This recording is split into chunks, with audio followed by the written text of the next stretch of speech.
Good morning, this is Dmytro Kocheruk, S4GA. Today we are going to perform a crash test. Why are we doing this?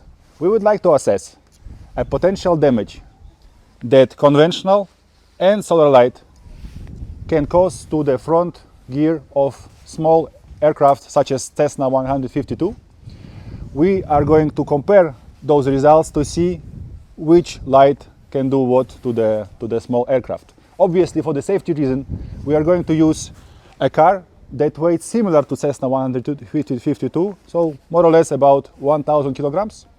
This car will go with a speed of 30 kilometers.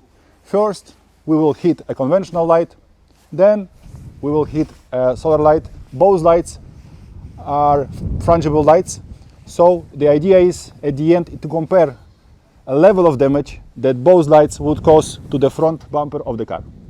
Let's see what is going to happen.